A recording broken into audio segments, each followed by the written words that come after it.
Welcome back ಸ್ನೇಹಿತರೆ. ನಾನಿವತ್ತು ನಿಮ್ಮ ಮುಂದೆ ತರ್ತಿರುವಂಥದ್ದು 14-3-2026 ಪ್ರಚಲಿತ ಘಟನೆಗಳು.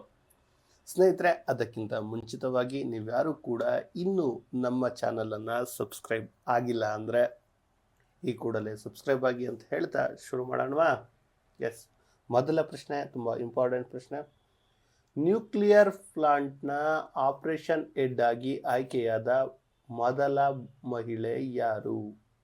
ಎಸ್, ಇಲ್ಲಿಯವರೆಗೂ ನ್ಯೂಕ್ಲಿಯರ್ ಪ್ಲಾಂಟ್ ಒಂದರ ಹೆಡ್ ಆಗಿ ಯಾರೂ ಕೂಡ ಆಯ್ಕೆ ಆಗಿರಲಿಲ್ಲ. ಈಗ ಮೊದಲ ಬಾರಿಗೆ ಆಯ್ಕೆಯಾಗಿದ್ದಾರೆ. ಅವರ ಹೆಸರೇ ಏನು ಅಂದರೆ RM ನಚಮೈ ಎನ್ನುವಂತಹದ್ದು. ಯಾರದು, ಏನು, ಯಾವ ಕೈಗಾರಿಕಾ ಅಂದರೆ ನ್ಯೂಕ್ಲಿಯರ್ ಪ್ಲಾಂಟ್ಗೆ ಅಧ್ಯಕ್ಷರಾಗಿದ್ದಾರೆ ಅದೆಲ್ಲವನ್ನು ನೋಡೋಣ ಬನ್ನಿ. ಸ್ನೇಹಿತರೆ, ಯಾಕೆ ಇಂಪಾರ್ಟೆಂಟು ಅಂದರೆ ಇದು ನಮ್ಮ ಕರ್ನಾಟಕಕ್ಕೆ ಸಂಬಂಧಪಟ್ಟಿದ್ದು. ಕರ್ನಾಟಕದ ಉತ್ತರ ಕನ್ನಡ ಜಿಲ್ಲೆಯ ಕೈಗಾ ಪರಮಾಣು ಸ್ಥಾವರದ ಕೈಗಾ ಜನರೇಟಿಂಗ್ ಸ್ಟೇಷನ್ ಏನಿದೆ ಗೊತ್ತಿದೆ ನಿಮ್ಮೆಲ್ಲರಿಗೂ. ಕರ್ನಾಟಕದ ಇತಿಹಾಸದಲ್ಲಿಯೇ ಮೊದಲ ಬಾರಿಗೆ ಮಹಿಳೆಯೊಬ್ಬರು ಉನ್ನತ ಹೊಣೆಗಾರಿಕೆಯನ್ನು ವಹಿಸಿಕೊಂಡಿದ್ದಾರೆ. ಹಿರಿಯ ವಿಜ್ಞಾನಿ RM ನಚಮೈ, ಇದನ್ನು ಸ್ವಲ್ಪ ಸ್ಪೆಲ್ಗಳನ್ನು ಕ್ಲೀನಾಗಿ ನೋಡ್ಕೊಳ್ಳಿ. RM ನಚಮೈ ಅವರು ಈ ಮಹತ್ವದ ಹುದ್ದೆಗೆ ನೇಮಕಗೊಂಡಿದ್ದಾರೆ. ಇದಕ್ಕೆ ಸಂಬಂಧಿಸಿದ ಪ್ರಮುಖ ಮಾಹಿತಿಗಳನ್ನು ನೋಡೋದಾದರೆ, ಐತಿಹಾಸಿಕ ನೇಮಕಾತಿ. ಭಾರತದ ಸಕ್ರಿಯ ಪರಮಾಣು ರಿಯಾಕ್ಟರ್ ಸಂಕೀರ್ಣವೊಂದರ ಕಾರ್ಯಾಚರಣೆಯ ನೇತೃತ್ವ ವಹಿಸಲಿರುವ ದೇಶದ ಪ್ರಥಮ ಮಹಿಳೆ ಎಂಬ ಹೆಗ್ಗಳಿಕೆಗೆ ಪಾತ್ರವಾಗಿದ್ದಾರೆ. ಅದರಿಂದ ಇದು ಕಾಂಪಿಟೇಟಿವ್ ಎಕ್ಸಾಮ್ಗೆ ತುಂಬ ಇಂಪಾರ್ಟೆಂಟ್. ಇನ್ನು ಇವರ ಹುದ್ದೆ ಅಂದರೆ ಕೈಗಾ ಅಣು ವಿದ್ಯುತ್ ಸ್ಥಾವರದ 3 ಮತ್ತು 4ನೇ ಘಟಕಗಳ ಚೀಫ್ ಸೂಪರ್ಡೆಂಟ್ ಆಗಿ ನೇಮಕಗೊಂಡಿದ್ದಾರೆ. ಓಕೆ, ಇನ್ನು ಅಧಿಕಾರವನ್ನು ಯಾವಾಗ ಸ್ವೀಕರಿಸ್ತಾರೆ ಅಂದರೆ ನಾಳೆ ಮಾರ್ಚ್ 15, 2026 ಅಧಿಕೃತವಾಗಿ ಅಧಿಕಾರ ಸ್ವೀಕರಿಸಲಿದ್ದಾರೆ. ಇವರಿಗೆ ಇದರೊಳಗಡೆ ಎಷ್ಟು ಅನುಭವ ಇದೆ ಅಂದರೆ ಪರಮಾಣು ಶಕ್ತಿ ಕೇಂದ್ರದಲ್ಲಿ ಸುಮಾರು 35 ವರ್ಷಗಳ ಸುದೀರ್ಘ ಅನುಭವವನ್ನು ಹೊಂದಿದ್ದಾರೆ. ಇವರು 1991ರಲ್ಲಿ NPCIL ಸೇರಿದ್ರು. ತರಬೇತಿ ಅವಧಿಯಲ್ಲಿ ಉತ್ತಮ ಸಾಧನೆ ಮಾಡಿದರು. ವಿಕ್ರಮ್ ಸಾರಾಭಾಯಿ ಪ್ರಶಸ್ತಿಯನ್ನು ಕೂಡ ಪಡೆದಿದ್ರು. ಕೈಗಾ ಸ್ಥಾವರವು ಈ ಹಿಂದೆ ಸತತವಾಗಿ 941 ದಿನಗಳ ಕಾಲ ವಿದ್ಯುತ್ ಉತ್ಪಾದಿಸಿ ವಿಶ್ವ ದಾಖಲೆ ನೆನಪಿಸಿದ್ದು ನಿಮಗೆ ನೆನಪಿರಬಹುದು. ಇಂತಹ ಪ್ರಮುಖ ಘಟಕದ ನೇತೃತ್ವವನ್ನು ಮಹಿಳೆಯೊಬ್ಬರು ವಹಿಸಿಕೊಳ್ತಿರೋದು ಹೆಮ್ಮೆಯ ವಿಚಾರ. ಅದಷ್ಟೇ ಅಲ್ಲದೆ ನಮ್ಮ ಕಾಂಪಿಟೇಟಿವ್ ಎಕ್ಸಾಮ್ಗೆ ಅತ್ಯಂತ ಮಹತ್ವಪೂರ್ಣ ಸುದ್ದಿ ಕೂಡ ಆಗಿರುವಂಥದ್ದು. ಇದನ್ನು ನಾವು ಇನ್ಫೋಗ್ರಾಫಿಕ್ಸಲ್ಲಿ ನೋಡೋಣ. ಕೈಗಾ ಅಣುಸ್ಥಾವರಕ್ಕೆ ಪ್ರಥಮ ಮಹಿಳಾ ಸಾರಥಿ RM ನಚಮೈ. ಕರ್ನಾಟಕದ ಉತ್ತರ ಕನ್ನಡ ಜಿಲ್ಲೆಯ ಕೈಗಾ ಪರಮಾಣು ಸ್ಥಾವರದ 3ನೇ ಮತ್ತು 4ನೇ ಘಟಕದ ಸೂಪರ್ಡೆಂಟ್ ಆಗಿ ಆಯ್ಕೆಯಾಗಿದ್ದಾರೆ. ಇನ್ನು ದೇಶದ ಪ್ರಪ್ರಥಮ ಮಹಿಳಾ ನೇತೃತ್ವ. ನಾಳೆ ಸ್ವೀಕಾರ. ವಿಶ್ವ ದಾಖಲೆಯ ಸಾರಥಿ ವಿಶ್ವ ದಾಖಲೆಯ ಸ್ಥಾವರಕ್ಕೆ ನೂತನ ಸಾರಥಿ. ಟೈಟಲ್ಸ್ ಹೆಂಗಿದೆ ನೋಡಿ. 35 ವರ್ಷಗಳ ಸುದೀರ್ಘ ಅನುಭವ. ವಿಕ್ರಮ್ ಸಾರಾಭಾಯಿ ಪ್ರಶಸ್ತಿ ಪುರಸ್ಕೃತ. ಅಂದರೆ ಈ ನಮ್ಮ ಮಲ್ಟಿಪಲ್ ಚಾಯ್ಸಲ್ಲಿ ಇವೆಲ್ಲ ಕೇಳ್ಬೋದು. ಸೊ ಹಿರಿಯ ವಿಜ್ಞಾನಿಗೆ ಉನ್ನತ ಅಧಿಕಾರ. ಓಕೆ, ಕ್ಲಿಯರ್, ಅರ್ಥ ಆಗಿದೆ ಅಂದ್ಕೊಂಡಿದ್ದೀವಿ. ಮುಂದೆ ಪ್ರಶ್ನೆಗೆ ಹೋಗೋಣ. ಈ ಕೆಳಗಿನ ಯಾವುದು ಅಂದರೆ ಯಾವ ಸಂಸ್ಥೆ ಆದಾಯದ ಮೇಲೆ OBC ಮೀಸಲಾತಿಯ ಕೆನೆ ಪದರ ಅಂದರೆ ಕ್ರಿಮಿ ಲೇಯರ್ ಅಂತ ಏನು ಕರಿತೀವಿ ಅದನ್ನು ಗುರುತಿಸಲಾಗದು ಅಥವಾ ನಿರ್ಧರಿಸಲಾಗದು ಅಂತ ಹೇಳಿದೆ ಅಂದರೆ ಸುಪ್ರೀಂ ಕೋರ್ಟ್. ಏನದು ಈ ಆದಾಯದ ಮೇಲೆ OBC ಮೀಸಲಾತಿ ಕೆನೆ ಪದರ ನೀಡಲಾಗದು ಅಂದಿದ್ದು ಏನು ಕೇಸು, ಅದೆಲ್ಲವನ್ನು ಕ್ಲಿಯರಾಗಿ ನೋಡ್ಕೊಂಡು ಬರೋಣವಾ? ಎಸ್ ಸ್ನೇಹಿತರೆ, ನಿಮಗೆ ಗೊತ್ತಿದೆ OBCಗೆ 27% ಮೀಸಲಾತಿಯನ್ನು ನೀಡಲಾಗಿದೆ. ಅದು ಮಂಡಲ್ ಆಯೋಗದಿಂದ ಎನ್ನುವಂಥದ್ದು ನಿಮಗೆ ಈಗಾಗಲೇ ಗೊತ್ತಿರುವಂಥದ್ದು.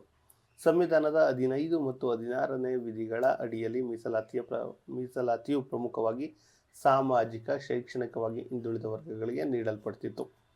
ಆದರೆ 1992ರಲ್ಲಿ ಇಂದ್ರ ಸ್ನಾಹಿ ಕೇಸ್ ಒಂದು ಬರುತ್ತೆ, ಮಂಡಲ್ ಕಮಿಷನ್ ತೀರ್ಪು ಅನ್ನುವಂಥದ್ದು. ಸುಪ್ರೀಂ ಕೋರ್ಟ್ ಈ ತೀರ್ಪಿನಲ್ಲಿ ಸ್ಪಷ್ಟವಾಗಿ ಕೆಲವೊಂದು ಅಂಶಗಳನ್ನು ಹೇಳಿದೆ. ಏನಂದರೆ ಮೀಸಲಾತಿ ಕೇವಲ ಆರ್ಥಿಕ ಮಾನದಂಡದ ಮೇಲೆ ಇರಬಾರದು ಅಂತ ಹೇಳಿತು.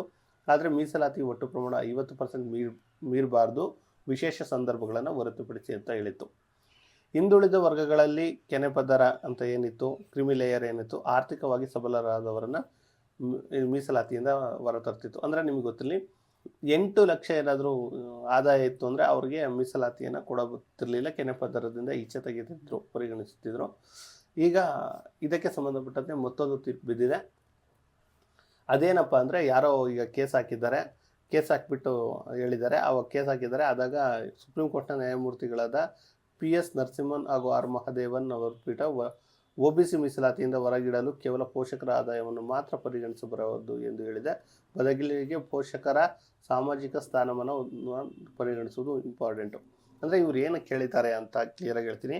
ಅವ್ರು ಹೇಳಿದ್ದಾರೆ, ನನಗೆ ಈಗ ಒಂದು 10 ಲಕ್ಷ ಏನೋ ನನಗೆ 20 ಲಕ್ಷ ಆದಾಯ ಇದೆ, ನನಗೆ ಮನೆ ಕೂಡ ಇದೆ, ಆದ್ದರಿಂದ ನೀವು ಮೀಸಲಾತಿಯನ್ನು ತೆಗೆದ್ರೆ ಸರಿ ಹೋಗಲ್ಲ. ಯಾಕಂದರೆ ಈಗಲೂ ಕೂಡ ಜನ ಏನಿದ್ದಾರೆ ನನ್ನನ್ನು ಕೆಳಮಟ್ಟದಲ್ಲಿಯೇ ನೋಡ್ತಾ ಇದ್ದಾರೆ, ನನ್ನ ಸಾಮಾಜಿಕ ಸ್ಥಿತಿ ಸರಿ ಇಲ್ಲ ಎನ್ನುವಂತಹ ಮಾತನ್ನು ಹೇಳಿದ್ದಾರೆ. ಆ ಕಾರಣದಿಂದ ಸುಪ್ರೀಂ ಕೋರ್ಟ್ ಇದನ್ನು ಹೇಳಿದೆ. ಇನ್ನು ಸಂಬಳ ಮತ್ತು ಕೃಷಿ ಆದಾಯದ ವಿನಾಯಿತಿ ಅಂದರೆ 1993ರ ಅಧಿಕೃತ ಜ್ಞಾಪಕನ ಪತ್ರದ ಪ್ರಕಾರ ಕೆನೆಪದರ ನಿರ್ಧರಿಸುವಾಗ ಪೋಷಕರ ಸಂಬಳ ಮತ್ತು ಕೃಷಿ ಭೂಮಿಯಿಂದ ಬರುವ ಆದಾಯವನ್ನು ಸಂಪೂರ್ಣವಾಗಿ ಗಣನೆಗೆ ತೆಗೆದುಕೊಳ್ಳಬಾರದು. ಇತ್ತೀಚಿನ ವರ್ಷಗಳಲ್ಲಿ ಸರ್ಕಾರವು ನೀಡಿದ ಕೆಲವು ಸ್ಪಷ್ಟೀಕರಣಗಳು ಈ ನಿಯಮಗಳನ್ನು ಗೊಂದಲಕ್ಕೀಡು ಮಾಡಿದ್ದವು. ಸುಪ್ರೀಂ ಕೋರ್ಟ್ ಈ ಗೊಂದಲವನ್ನು ಈಗ ನಿವಾರಿಸಿದೆ. ಕ್ಲಿಯರ್? ಈ ಮೀಸಲಾತಿ ಬಗ್ಗೆ ಮಾತನಾಡ್ತಾ ಹೋದರೆ ಅದು ಬೇರೆ ಬೇರೆ ಇದನ್ನು ತೆಗೆದುಕೊಳ್ಳುತ್ತೆ. ನಮಗೆ ಈ ಸುಪ್ರೀಂ ಕೋರ್ಟ್ ಏನು ಹೇಳಿದೆ ಅನ್ನೋದು ಬೇಕಾಗುತ್ತೆ ಎಕ್ಸಾಮ್ ಇದಕ್ಕೋಸ್ಕರ. ಸೊ ಆ ಕಾರಣದಿಂದ ಇನ್ನು ನೋಡಿ, ಇಲ್ಲಿ ಇನ್ಫೋಗ್ರಾಫಿಕ್ಸಲ್ಲಿ ನೋಡೋಣ ಏನೆಲ್ಲ ಆಗಿದೆ ಅಂತ. OBC ಕೆನೆಪದರ ಕ್ರಿಮಿ ಲೇಯರ್ ಮೀಸಲಾತಿ ಸುಪ್ರೀಂ ಕೋರ್ಟ್ ಹೊಸ ಸ್ಪಷ್ಟನೆ ಅಂತ ನೀಡಿದೆ, ಮಹತ್ವದ ತೀರ್ಪು ನೀಡಿದೆ.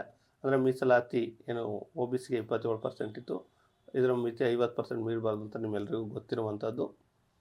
ಆದರೆ ಕೇರಳ ಮತ್ತು ಕರ್ನಾಟಕದಲ್ಲೂ ಇದೇ ಒಳ ಮೀಸಲಾತಿ ಅದೆಲ್ಲ ಆಗ್ತಾ ಇದೆ. ಇವು ವಿಶೇಷ ಸಂದರ್ಭಗಳನ್ನು ಹೊರತುಪಡಿಸಿ 50% ಮೀರಂಗಿಲ್ಲ. ಸಾಮಾಜಿಕವಾಗಿ ಶೈಕ್ಷಣಿಕವಾಗಿ ಹಿಂದುಳಿದ ವರ್ಗಗಳಲ್ಲಿ ಆರ್ಥಿಕ ಸಬಲರನ್ನು ಗುರುತು ಮೀಸಲಾತಿ ಹೊರಗಿಡುವಂಥದ್ದು ಮುಂಚೆ ಇತ್ತು, ಈಗ ಅದು ತೆಗೆದಿದೆ. ಆದಾಯ ಒಂದೇ ಮಾನದಂಡ ಅಲ್ಲ ಅಂತ ಈಗಾಗಲೇ ಹೇಳಿರುವಂಥದ್ದು. ಉದ್ಯೋಗ ಸ್ಥಾನಮಾನ ಸ್ವರೂಪ ನೋಡಬೇಕು ಅಂತ ಸಂಬಳ ಕೃಷಿ ಆದಾಯಕ್ಕೆ ವಿನಾಯಿತಿ ನೀಡಿದೆ ಅನ್ನುವಂಥದ್ದು ಇಷ್ಟು ನಿಮಗೆ ಗೊತ್ತಿರಲಿ. ಇನ್ನು ಮುಂದಿನ ಪ್ರಶ್ನೆ, UK ಮತ್ತು ಇಟಲಿಗೆ GI ಟ್ಯಾಗ್ ಹೊಂದಿರುವಂತಹ ಜೋಹಾ ರೈಸ್ ಎಕ್ಸ್ಪೋರ್ಟ್ ಮಾಡಲಾಗ್ತಿದೆ. ಯಾವ ರಾಜ್ಯ ಈ GI ಟ್ಯಾಗನ್ನು ಹೊಂದಿದೆ ಈ ಅಕ್ಕಿಗೆ ಅಂದರೆ ಅಸ್ಸಾಂ. ಹಾಗಾದರೆ ಏನಿದು ಅದೆಲ್ಲವನ್ನು ನೋಡೋಣ ಬನ್ನಿ. ಅಸ್ಸಾಂನ ಜೋಹಾ ಅಕ್ಕಿಯನ್ನು 25 ಮೆಟ್ರಿಕ್ ಟನ್ ಎಕ್ಸ್ಪೋರ್ಟ್ ಮಾಡ್ತಿದೆ ಇದು ಇತ್ತೀಚೆಗೆ. ಅದು ಮೊದಲ ಬಾರಿಗೆ. ಇದೊಂದು ಆ್ಯಂಟಿ ಡಯಾಬಿಟಿಕ್ ಅನ್ನು ಹೊಂದಿರುವಂಥದ್ದು. ಅಂದರೆ ನಿಮ್ಗೆ ಏನಾದರೂ ಸಕ್ಕರೆ ಕಾಯಿಲೆ ಇದ್ದರೆ ನೀವು ರೈಸ್ ತಿನ್ನೋಂಗಿಲ್ಲ, ಆದರೆ ಈ ರೈಸನ್ನು ತಿನ್ಬಹುದು. ಇದರಲ್ಲಿ ಒಮೆಗಾ 3 ಮತ್ತು ಒಮೆಗಾ 5 ಇದೆ. ಹೃದಯ ಸಂಬಂಧಿ ಕಾಯಿಲೆಗೂ ಕೂಡ ಇದು ಪರಿಹಾರವನ್ನು ನೀಡುತ್ತದೆ. ಇಂತಹದ್ದನ್ನು ಮೊದಲ ಬಾರಿಗೆ ಎಕ್ಸ್ಪೋರ್ಟ್ ಮಾಡಲಾಗ್ತಿದೆ. ಇನ್ನು ಇದರಿಂದ ನ್ಯಾಚುರಲ್ ವೈನ್ಸ್ ಕೂಡ ಮಾಡಬಹುದಂತೆ, ಅದೆಲ್ಲ ಬಿಟ್ಟಾಕಿ. ಇನ್ನು GI ಟ್ಯಾಗ್ ಬಗ್ಗೆ ನೋಡಿದ್ರೆ ಅದು ಅಸ್ಸಾಮಿಗೆ ಸಂಬಂಧಪಟ್ಟಿದ್ದಲ್ವಾ, ಅದೊಂದು ನಿಮ್ಗೆ ಜೋಹಾ ಅಕ್ಕಿ ಅನ್ನೋದೊಂದು ಗೊತ್ತಿರಲಿ. ಭಾರತದಲ್ಲಿ ಭೌಗೋಳಿಕ ಸೂಚಕಗಳು ಅಂದರೆ GI ಟ್ಯಾಗನ್ನು 1999ರ ಕಾಯ್ದೆಯಡಿ ತರಲಾಗುತ್ತೆ. ಇದರ ಕೇಂದ್ರ ಕಚೇರಿ ಎಲ್ಲಿದೆ ಅಂದರೆ ಚೆನ್ನೈನಲ್ಲಿ ಇದೆ. GI ಟ್ಯಾಗ್ ಕೊಡುವಂಥದ್ದು ಚೆನ್ನೈನಲ್ಲಿ ಇರುವಂಥದ್ದು. 10 ವರ್ಷಗಳಿಗೊಮ್ಮೆ ಇದನ್ನು ಕನ್ಸಿಡರ್ ಮಾಡಲಾಗುತ್ತೆ. ಇದರಿಂದ ಏನೆಲ್ಲ ಪ್ರಯೋಜನಗಳಿದೆ ಅಂತ ನಾವು ನೋಡೋದಾದರೆ, ಇತರರು ಅದೇ ಹೆಸರನ್ನು ಬಳಸಿ ದುರ್ಬಳಕೆ ಮಾಡಿಕೊಳ್ಳದಂತೆ ತಡೆಯಬಹುದು. ಗುಣಮಟ್ಟದ ಭರವಸೆ ಇರುತ್ತೆ. ರಫ್ತು ಹೆಚ್ಚಳವನ್ನು ಆಗುತ್ತೆ.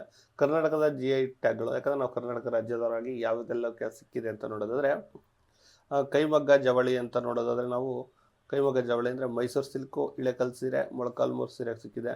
ಕೃಷಿ ಉತ್ಪನ್ನಗಳನ್ನು ನೋಡಿದ್ರೆ ಕೊಡಗು, ಕಿತ್ತಳೆ, ನಂಜನಗೂಡು ರಸಬಾಳೆ, ಮೈಸೂರು ವಿಳೆದೆಲೆ, ಕೂರ್ಗ್ ಅರಬಿಕಾ ಕಾಫಿ. ಇನ್ನು ಕರಕುಶಲ ಅಂದರೆ ಚನ್ನಪಟ್ಟಣದ ಗೊಂಬೆಗಳು, ಮೈಸೂರು ಗಂಧದ ಎಣ್ಣೆ, ಸೋಪು, ಬಿದರಿ ಕಲೆ ಬೀದರ್ದು. ಇನ್ನು ಆಹಾರ ಪದಾರ್ಥಗಳು ಧಾರವಾಡ ಪೇಡ, ಗೋಕರ್ಣ ಗಜಿನಿ, ಕಾಗೆ ಅಕ್ಕಿ. ಓಕೆ. ಇನ್ನು ಮೊದಲ AI ಪಡೆದಂಥದ್ದು ನಿಮಗೆಲ್ರಿಗೂ ಗೊತ್ತಿದೆ, ಡಾರ್ಜಿಲಿಂಗ್ ಟೀ. ಇನ್ನು ಮುಂದಿನ ಪ್ರಶ್ನೆ, ನೀತಿ ಆಯೋಗ ಬಿಡುಗಡೆ ಮಾಡಿದ ಆರ್ಥಿಕ ಆರೋಗ್ಯ ಹೆಲ್ತ್ ರಿಪೋರ್ಟ್, ಅಥವಾ ಅದನ್ನು ನಾವು ಫಿಸಿಕಲ್ ಹೆಲ್ತ್ ರಿಪೋರ್ಟ್ ಅಂತಲೇ ಹೇಳ್ಬೋದು. ಫಿಸಿಕಲ್ ಹೆಲ್ತ್ ರಿಪೋರ್ಟ್ 2026ರಲ್ಲಿ ಮೊದಲ ಸ್ಥಾನದಲ್ಲಿ ಇರುವಂತಹ ರಾಜ್ಯ ಯಾವುದು ಅಂತ ಕೇಳಿದ್ದಾರೆ. ಇಲ್ಲಿನ ಮೊದಲ ರಾಜ್ಯನೇ ಬರೆದಿಲ್ಲ ಅಲ್ವಾ. ಸೊ ಒಡಿಶಾ. ನಮ್ಮ ಕರ್ನಾಟಕ ಎಷ್ಟನೇ ಸ್ಥಾನದಲ್ಲಿದೆ? 9ನೇ ಸ್ಥಾನ. 2ನೇ ಸ್ಥಾನದಲ್ಲಿ ಗೋವಾ ಇದೆ. 1ನೇ ಸ್ಥಾನದಲ್ಲಿ ಒಡಿಶಾ ಇದೆ. ಹಾಗಾದರೆ ಏನದು ನೋಡೋಣ ಬನ್ನಿ. ನೀತಿ ಆಯೋಗವು ಮಾರ್ಚ್ 2026 ಬಿಡುಗಡೆ ಮಾಡಿದ ಫಿಸಿಕಲ್ ಹೆಲ್ತ್ ಇಂಡೆಕ್ಸ್, ಅಂದರೆ ಫಿಸಿಕಲ್ ಹೆಲ್ತ್ ಇಂಡೆಕ್ಸ್ 2026 ರಾಜ್ಯಗಳ ವಿತ್ತೀಯ ಆರೋಗ್ಯ ವರದಿ. ರಾಜ್ಯಗಳ ವಿತ್ತೀಯ ಆರೋಗ್ಯ, ಇದು ಕರೆಕ್ಟ್ ವರ್ಡ್. ರಾಜ್ಯಗಳ ವಿತ್ತೀಯ ಆರೋಗ್ಯ ದೊಡ್ಡ ರಾಜ್ಯಗಳ ಪಟ್ಟಿಯಲ್ಲಿ ಒಡಿಶಾ ಮೊದಲನೇ ಸ್ಥಾನವನ್ನು ಪಡೆದುಕೊಂಡಿದೆ. ಒಡಿಶಾ ಮೊದಲನೇ ಸ್ಥಾನವನ್ನು ಪಡೆದುಕೊಂಡ್ರೆ ಗೋವಾ 2ನೇ ಸ್ಥಾನವನ್ನು, ಜಾರ್ಖಂಡ್ 3ನೇ ಸ್ಥಾನವನ್ನು ಪಡೆದುಕೊಂಡಿದೆ. ಇನ್ನು ನಮ್ಮ ಕರ್ನಾಟಕದ ಇದಕ್ಕೆ ಬಂದರೆ 9ನೇ ಸ್ಥಾನವನ್ನು ಪಡೆದುಕೊಂಡಿದೆ. ಸ್ವಲ್ಪ ಸುಧಾರಣೆ ಕಂಡಿದೆ. ಇನ್ನು ವರದಿಯ ಮಾನದಂಡಗಳು ಯಾವುವು ಅಂದರೆ ನಿಮಗೆ ಗೊತ್ತಿರಲಿ, ವೆಚ್ಚದ ಗುಣಮಟ್ಟ, ಆದಾಯ ಸಂಗ್ರಹಣೆ, ಹಣಕಾಸಿನ ವಿವೇಕ, ಸಾಲದ ಪ್ರಮಾಣ ಮತ್ತು ಸಾಲದ ಸುಸ್ಥಿರತೆ. ಆದರೆ ಒಂದು ವಿಚಾರ ಗೊತ್ತಿರಲಿ, ಪಂಜಾಬ್, ಪಶ್ಚಿಮ ಬಂಗಾಳ, ಕೇರಳ ರಾಜ್ಯಗಳು ಈ ಪಟ್ಟಿಯ ಕೊನೆಯ ಸ್ಥಾನ ಪಡೆದುಕೊಂಡಿದೆ, ಅತಿ ಹೆಚ್ಚು ಸಾಲವನ್ನು ಎದುರಿಸ್ತಿದೆ ಎನ್ನುವಂಥದ್ದು. ಇನ್ಫೋಗ್ರಾಫಿಕ್ಸಲ್ಲಿ ನೋಡೋಣ. ರಾಜ್ಯಗಳ ವಿತ್ತೀಯ, ಇಲ್ಲಿ ನೋಡಿ ಕರೆಕ್ಟ್ ಆಗಿದೆ, ರಾಜ್ಯಗಳ ವಿತ್ತೀಯ ಆರೋಗ್ಯ ವರದಿ 2026 ನೀತಿ ಆಯೋಗ ಬಿಡುಗಡೆ ಮಾಡಿರುವಂಥದ್ದು. ಇದರಲ್ಲಿ ಅತಿ ದೊಡ್ಡ ಆರ್ಥಿಕ ಸ್ಥಿತಿಗಳನ್ನು ವಿಶ್ಲೇಷಿಸಿದೆ. ಒಡಿಶಾಕ್ಕೆ ಪ್ರಥಮ ಸ್ಥಾನ, ಐ ಥಿಂಕ್ ಇದೆ ಫಸ್ಟ್ ಟೈಮ್ ಬಂದಿರೋದು ಅನಿಸುತ್ತೆ ಒಡಿಶಾಕ್ಕೆ. ನೋಡಿ ಇಲ್ಲಿ ಕ್ಲೀನಾಗಿ ನೋಡಿ, ಒಡಿಶಾ ಮೊದಲ ಸ್ಥಾನ, ಗೋವಾ 2ನೇ ಸ್ಥಾನ, ಜಾರ್ಖಂಡ್ 3ನೇ ಸ್ಥಾನ. ಎಷ್ಟು ಚೆನ್ನಾಗಿ ಕೊಟ್ಟಿದೆ ಅಲ್ಲ ನೋಡಿ ಇನ್ಫಾರ್ಮೇಷನ್. ಕರ್ನಾಟಕದ ಸ್ಥಾನ ಮತ್ತು ಸುಧಾರಣೆ 9ನೇ ಸ್ಥಾನ ಪಡ್ಕೊಂಡಿದೆ, ಸ್ವಲ್ಪ ಸುಧಾರಣೆ ಕಂಡಿದೆ. ಆರ್ಥಿಕ ಒತ್ತಡದ ರಾಜ್ಯಗಳು ಅಂದರೆ ಪಂಜಾಬ್, ಪಶ್ಚಿಮ ಬಂಗಾಳ, ಕೇರಳ. ಇನ್ನು ಆರೋಗ್ಯದ ಮಾನದಂಡಗಳು ಯಾವುವು ಅಂದರೆ ವೆಚ್ಚದ ಗುಣಮಟ್ಟ, ಆದಾಯ, ಹಣಕಾಸಿನ ವಿವೇಕ, ಸಾಲದ ಸುಸ್ಥಿರತೆಯನ್ನು ಪರಿಗಣಿಸಲಾಗುತ್ತೆ. ಇನ್ನು ಪ್ರಶ್ನೆ, ಮುಂದಿನ ಪ್ರಶ್ನೆ ಹೇಗಿದೆ, ವಿಶ್ವ ಕಿಡ್ನಿ ದಿನವನ್ನು ಎಂದು ಆಚರಿಸ್ತಾರೆ ಅಂದರೆ ಮಾರ್ಚ್ 12. ಹಾಗಾದರೆ ಏನಿದು ಕಿಡ್ನಿ ಏನೆಲ್ಲ ಮಾಡುತ್ತೆ, ಯಾಕೆ ಆಚರಿಸ್ತಾರೆ ಅಂದರೆ ಕಿಡ್ನಿ ಜಾಗತಿಕವಾಗಿ ಪ್ರತಿ ಮಾರ್ಚ್ 2ನೇ ಗುರುವಾರದಂದು ಆಚರಿಸಲಾಗುತ್ತೆ. ಈ ವರ್ಷ 12ನೇ ತಾರೀಕು ಬಂದಿತ್ತು. ಓಕೆ, ಗುರುವಾರ ಆಚರಿಸೋದ್ರಿಂದ ಇದರ ಥೀಮ್ ಏನಪ್ಪ ಅಂದರೆ ಕಿಡ್ನಿ ಹೆಲ್ತ್ ಫಾರ್ ಆಲ್ ಎನ್ನುವಂಥದ್ದು. ಇನ್ನು ಕಿಡ್ನಿಯ ಕೆಲಸಗಳನ್ನು ನೋಡೋದಾದರೆ ರಕ್ತದ ಶುದ್ಧೀಕರಣ, ದೇಹದಲ್ಲಿ ದಿನನಿತ್ಯ ಉತ್ಪತ್ತಿ ಆಗುವ ಯೂರಿಯಾ, ಕ್ರಿಯೇಟಿನ್ ಅವು ಇವು ಎಲ್ಲವನ್ನು ಅಂದರೆ ತ್ಯಾಜ್ಯ ವಸ್ತುಗಳನ್ನು ಇದು ಮಾಡುತ್ತೆ. ರಕ್ತದ ನಿಯಂತ್ರಣವನ್ನು, ಬ್ಲಡ್ ಪ್ರೆಷರನ್ನು ಕಾಪಾಡುವಂಥ ಕೆಲಸವನ್ನು ಮಾಡುತ್ತೆ. ಕೆಂಪು ರಕ್ತಗಳನ್ನು ಉತ್ಪಾದನೆ ಮಾಡುತ್ತೆ, ಖನಿಜಗಳ ಸಮತೋಲನ ಮಾಡುತ್ತೆ, ಮೂಳೆಗಳ ಆರೋಗ್ಯವನ್ನು ಕಾಪಾಡುತ್ತೆ, ನೀರಿನ ಅಂಶದ ನಿರ್ವಹಣೆಯನ್ನು ಕೂಡ ಮಾಡುತ್ತೆ ಎನ್ನುವಂಥದ್ದು ಗೊತ್ತಿರಲಿ. ಓಕೆ, ಮುಂದಿನ ಪ್ರಶ್ನೆ, ಈ ಕೆಳಗಿನ ಯಾವ ಕೇಂದ್ರಾಡಳಿತ ಪ್ರದೇಶ ಸಾಕ್ಷರತೆಯಲ್ಲಿ 99.3% ಹೊಂದುವ ಮೂಲಕ 2ನೇ ಸಂಪೂರ್ಣ ಸಾಕ್ಷರತೆ ಹೊಂದುವ ಕೇಂದ್ರಾಡಳಿತ ಪ್ರದೇಶವಾಗುತ್ತೆ ಅಂದರೆ ಆಗಲಿದೆ ಅಂದರೆ ಚಂಡೀಗಢ. ಹಾಗಾದ್ರೆ ಮೊದಲನೇ ಸ್ಥಾನದಲ್ಲಿ ಯಾವುದಿದೆ, ಲಡಾಖ್. ಅದರ ಬಗ್ಗೆ ನೋಡೋಣ. ಮಾರ್ಚ್ 2026ರಲ್ಲಿ ಹೊರಬಂದ ಅಧಿಕೃತ ವರದಿಗಳ ಪ್ರಕಾರ